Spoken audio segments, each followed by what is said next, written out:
जय श्री कृष्णा एवरीवन। आज हम बात करते हैं गुरु ग्रह जब फर्स्ट हाउस में यानी कि लग्न में प्रथम भाव में होंगे तो क्या फल होगा मीन लगन की कुंडली में।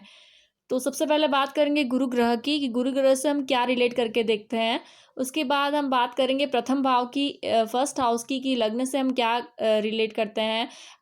अगर आपको यही जानना है कि मीन लगन में फर्स्ट हाउस में गुरु का क्या फल होगा तो आप इस वीडियो को डायरेक्ट 4 मिनट पे स्किप कर सकते हैं। और अगर बृहस्पति ग्रह के बारे में और लग्न के बारे में जानना है तो कंटिन्यू कीजिए।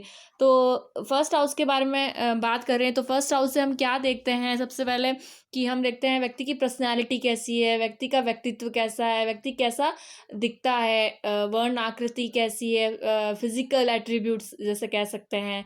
और ना सिर्फ फिजिकल बल्कि साइकोलॉजिकल एट्रीब्यूट्स भी, यानी कि स्वभाव भी जानते हैं कि फर्स्ट हाउस से व्यक्ति का जातक का स्वभाव कैसा है, ये भी समझा जा सकता है।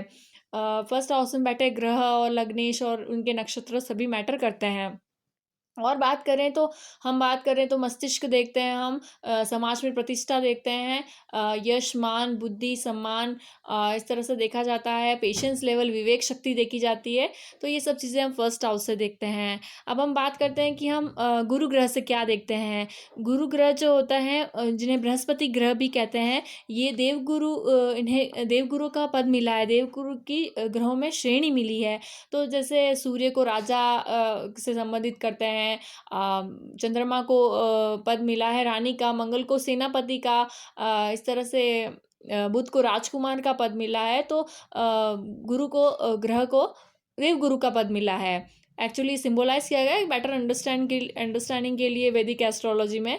तो इस तरह से अगर हम बात करें गुरु ग्रह के बारे में, और कफ प्रकृति होती है इनकी, जैसे वात पित्त और कफ 3 तरह की प्रकृति होती है। तो कफ प्रकृति इनकी होती है और सद्गुणों से युक्त होते हैं ये, यानी कि सात्विकता प्योरिटी होती है ऐसे लोगों में जो गुरु प्रधान होते हैं। सिंप्लिसिटी देखी जाती है ऐसे लोगों में। वैसे तो रजस और तमस गुण भी होते हैं, पर ये सात्विकता प्रोमिनेंट ट्रेट है, ज़्यादा देखी जाती है। और जैसे हम व्यक्ति हैं तो हमारे सब तरह के होते हैं, तो एक ब्लेंडेड फॉर्म में रजस तमस गुण सात्विक प्रवृत्ति होती ही है। तो इस तरह से पित्त वर्ण के ये ग्रह हैं, येलो कलर के ग्रह हैं और आकाश तत्व ग्रह हैं। बात करेंगे इनकी कौन सी राशियाँ होती है। धनु और मीन राशि इनकी राशियाँ होती है। कर्क राशि में जाकर के उच्च के होते हैं, मकर राशि में जाकर के नीच के हो जाते हैं। जहाँ 10 लिखा होता है कुंडली में वहाँ नीच के होंगे, अगर 4 लिखा हुआ है वहाँ बृहस्पति बैठे हैं तो कर्क राशि में बैठे हैं और वहाँ उच्च के हो जाते हैं। अगर हम अंक ज्योतिष की बात करें, न्यूमरोलॉजी की, तो नंबर 3 का अंक गुरु ग्रह का अंक होता है। और बात करें गुरु ग्रह से हम क्या देखते हैं तो हम देखते हैं धन, लक्ष्मी, वैभव, ये देखा जाता है। वहीं पर हम देखते हैं जो गुरु हमारे मार्गदर्शन करते हैं जीवन में, हमें सही रास्ता बताते हैं, डायरेक्शन बताते हैं। चाहे माता पिता, अध्यापक हो या कोई ऐसा जीवन में हो जो मार्गदर्शन करे, धर्मात्मा, धर्म के प्रचार करने वाले कोई भी हो, उनका कारक माना जाता है गुरु ग्रह। मार्गदर्शन मिलता है, व्यक्ति को संस्कार मिलते हैं, मॉरल वैल्यूज मिलते हैं अच्छे, यदि गुरु ग्रह अच्छा है तो। या फिर आप ऐसे कह सकते हैं कि गुरु प्रधान लोग ही ऐसे होते हैं जो दूसरों की सहायता करता है, समझाने का काम करता है, टीचिंग का काम करता है, या काउंसलर होता है, दूसरों को मार्गदर्शन देते हैं, हीलर होते हैं। इस तरह से आप देख सकते हैं। और बात करें तो हम गुरु ग्रह से देखते हैं स्पिरिचुअलिटी, आध्यात्मिकता और पारलौकिक सुख देखा जाता है। इसके अलावा विवेक देखा जाता है, पेशेंस लेवल देखा जाता है, धैर्य देखा जाता है, बुद्धि, यश, ज्ञान देखा जाता है। स्वास्थ्य का विचार भी गुरु ग्रह से किया जाता है। इस तरह से हम देखें तो और सिद्धांत, जीवन में जो प्रिंसिपल्स होते हैं, मॉरल वैल्यू, संस्कार होते हैं, वो भी गुरु ग्रह से देखे जाते हैं।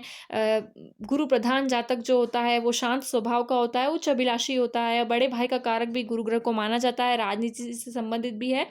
और इनकी 3 दृष्टियाँ होती है, जहाँ बैठते हैं वहाँ से 5वें दृष्टि से 5वें घर को देखते हैं, सप्तम दृष्टि से सप्तम भाव को देखते हैं, और नवम दृष्टि से नवम भाव को देखते हैं। अब बात करते हैं हम मीन लगन में गुरु जब प्रथम भाव में होंगे तो उनका क्या फल होगा। देखिए यहाँ पे जैसे गुरु के प्रोमिनेंट ट्रेड्स हैं वैसे वो सारे फल दिखेंगे, क्योंकि एक तो मीन राशि गुरु की ही राशि है और लग्न में गुरु बैठे हैं। तो उस तरह से जातक जो है बहुत ही ज्ञानी होगा, बहुत ही उच्च अभिलाषी होगा, अभिलाषापूर्ण होगा, दयालु होगा, उदारता जो भाव है वो उनके मन में रहेगा और इस तरह से ये बहुत ही ज़्यादा विद्वान होंगे, ज्योतिषी भी हो सकते हैं, चतुर होते हैं और सात्विक प्रवृत्ति जो सात्विक गुण होते हैं, सिंप्लिसिटी, प्योरिटी इस तरह के गुण देखे जाते हैं।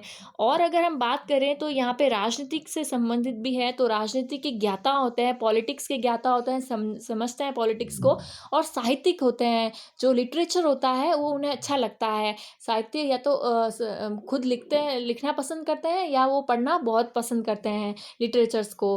और बात करें तो शांत स्वभाव होता है, कुशल होते हैं, दानी होते हैं, उदारता जैसे मैंने कहा दयालु का भाव होता है और इस तरह से परोपकारी भी ये होते हैं और जल से संबंधित यात्राएँ इन्हें पसंद होती है। इस तरह से मीन राशि जो है जल तत्व की राशि है और गुरु ग्रह इसमें बैठे हैं, गुरु उन्हीं के जो है राशि के स्वामी हैं वही बैठे हैं, तो इससे लग्नेश लग्न में बैठने से जातक सेल्फ मेड होता है। जातक ने परिश्रम से, मेहनत से खुद को बनाया होता है। उसे कोई अपने परिवार से बना बनाया पद मिला हो ऐसा संभव कम है, संभावना कम है, लेकिन वो उसने खुद को बनाया होता है। यहाँ है अगर आप देखें तो एक तो गुरु ग्रह की मीन राशि हो गई, एक धनु राशि होती है जो दशम भाव में आ रही है। आप ऐसा कह सकते हैं कि लग्नेश लग्न में बैठा है और दशमेश लग्न में बैठे हैं।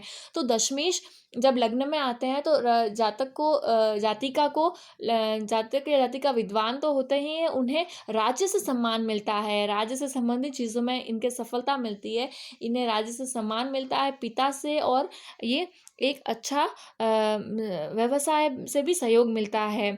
तो इस तरह से इन सब के क्षेत्र में सम्मान, सहयोग, लाभ इन्हें प्राप्त होता है, यश प्राप्त होता है।